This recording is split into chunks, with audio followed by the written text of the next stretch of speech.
going to talk about lasers. Next. First, what is a laser? Laser, the expansion for laser is light application by stimulated emission of radiation. Here, light light has dual nature, and amplification represents the amplification of signals. And then stimulated emission, we are going to study about stimulated emission deeply. And radiations, we are all know, radiation is a wave, a device which produces a coherent beam of optical radiation stimulated by electronic, ionic and molecular transitions to higher energy levels. When they return to lower energy levels by stimulated emission, they emit energy. Next. There are three important properties of laser. First one is monochromatic. Here mono represents single and chrome represents color. So if it is single color, then it is called it is one of the property of laser. And monochromatic means it has single wavelength and also single frequency because of single color. Next one is laser is highly directional. Due to its directionality, it can able to travel longer distances. Then laser is a coherent light. Coherent means the waves starting with same phase. That is called as coherent. So these are the three important properties of laser. In addition to these three important properties, laser has high intense beam. Next one is this is explanation about monochromaticity.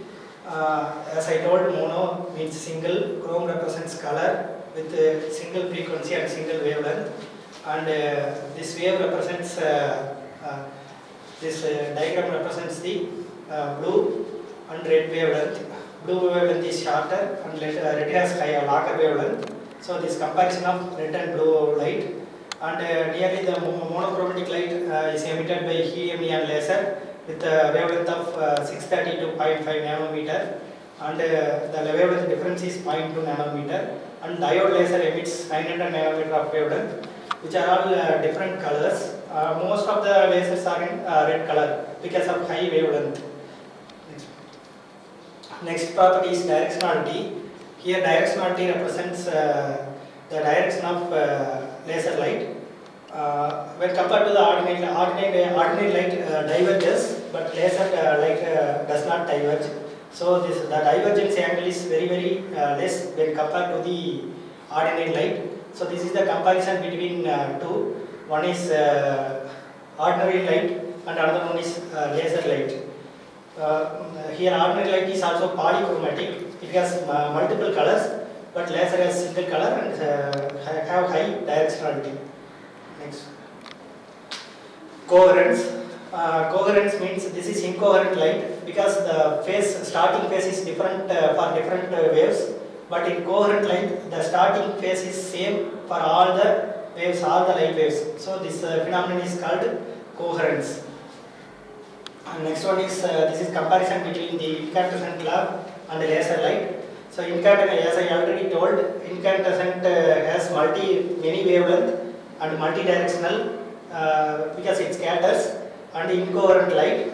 But laser is monochromatic, directional and coherent, and also have high intensity when compared to the ordinary light. Many wavelength means it has many frequency also.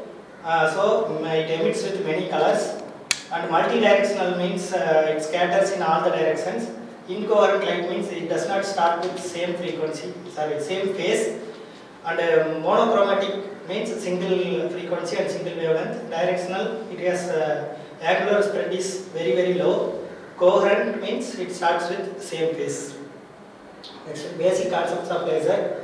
So this is the theory behind the production of laser. First one is absorption, and second one is spontaneous emission, third stimulated emission, and important point is population inversion.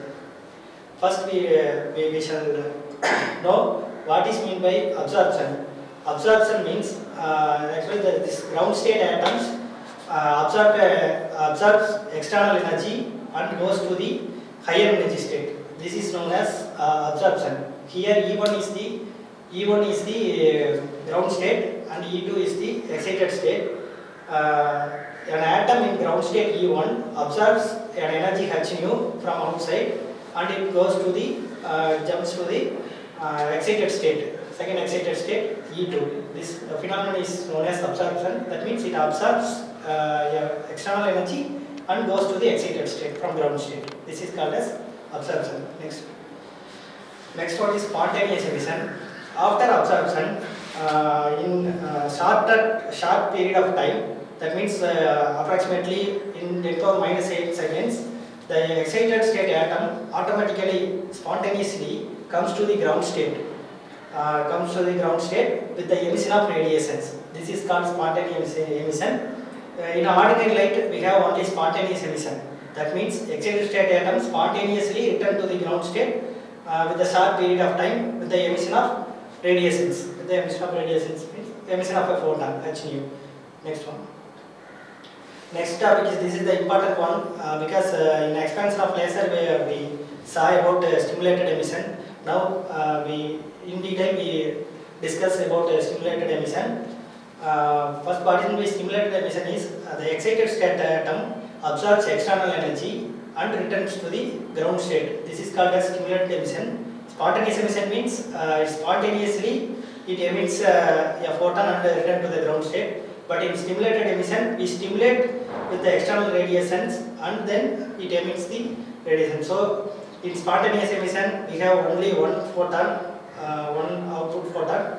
But here in stimulated emission, we have two photons because at the time of during absorption, it absorbs a photon and goes to the excited state, and then we stimulate that excited state atom to return to ground state. So it absorbs another photon. So totally two photons it absorbs, and when it returns to the ground state, it emits two photons. So this is the difference between spontaneous emission and stimulated emission. In spontaneous emission, the atom emits only one photon, but in stimulated emission, atoms emits two photons. So it has high intensity when compared to spontaneous emission. Stimulated emission radiations have high intensity and also highly directional, and also these are coherent waves, coherent photons. Next one. Stimulated emission, I already told, this stimulated emission is the basic principle of production of lasers. So lasers have unique properties, the same properties the stimulated emission has. So this is the in phase with the incident photon. That means emitted photon is in phase with the incident photon. It has same wavelength as incident photon and travel in the same direction. Because of high directionality, it travels in same direction. And also, as I already told, the stimulated emission photons are coherent photons, also single frequency photons, because it has the same wavelength. Next one is, this is the important property, population inversion. Normally, the atoms are in ground state, but for ordinary light, the ground state atoms are enough. By the process of absorption, the atoms from ground state goes to the excited state and return to the ground state spontaneously, and it emits light. That is for ordinary light. But in the case of lasers, we have one property such as population inversion. This population inversion means number of atoms in excited state is more than the number of atoms in ground state. That is called as population inversion. Only if this phenomenon is achieved, we have laser light. If this phenomenon is not achieved, then we have ordinary light. So population inversion is the important process, and this population inversion can be achieved by using the method called as pumping. There are a lot of different types of pumpings are there. Next we will see about pumping.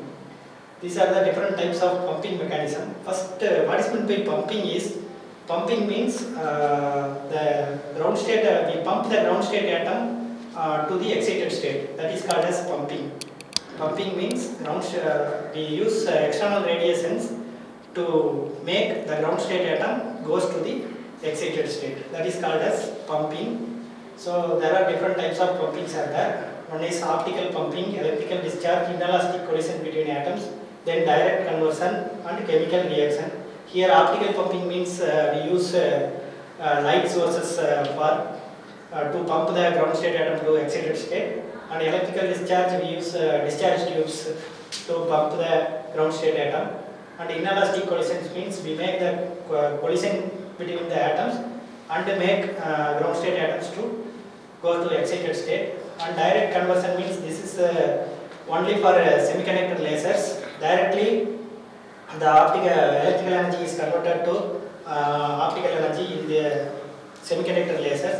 So gallium arsenide is a semiconducting laser. Example, gallium arsenide.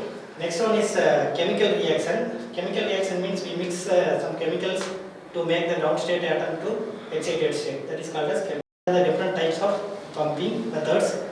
Next one. This is the two-level system of lasers. What is meant by two-level system is only there are two levels. One is ground level and another one is excited level. There are three-level systems are there, but here we discuss only two-level system. First diagram represents the absorption. That is ground state atom in the energy E1 absorbs the external radiations and goes to the excited state E2. This is called as absorption. First diagram represents absorption, and second diagram it is a spontaneous emission. After some time, that means approximately 10 power minus 8 seconds, an excited state atom automatically returns to the ground state and emits the energy h nu. This is called as spontaneous emission. And then next last one is stimulated emission. In stimulated emission, the atoms are already in excited state, absorbs another external energy h nu and return to the ground state. We induce the excited atom to return to ground state. So stimulated emission is also known as induced emission, because we induce the excited state atom to return to the ground state atom. So there are two photons emitted during stimulated emission, which are coherent to each other and also have monochromaticity and high intensity and high directionality. Next one. This is the Boltzmann equation, which represents the ratio between number of atoms in excited state and number of atoms in ground state. Here E2 is the energy level of excited state, E1 is the energy state of ground state, N2 number of atoms in excited state, N1 number of atoms in ground state. So if we going to achieve population inversion means N2 is always greater than N1. That means number of atoms in ground state is always greater than number of atoms in excited state is always greater than the number of atoms in ground state. Next. So this is the resonant cavity, another important instrument to produce the high intensity laser. First, what is meant by resonant cavity is there is a glass tube with two side mirrors. One side the mirror is completely silvered, polished, and another one is partially polished. That means one end of the glass tube is totally reflected, 100% reflector, and another one is 50% reflector. So the laser light passes through this tube, undergo multiple reflections, and then emit the high intensity laser. This is known as resonant cavity or optical resonator.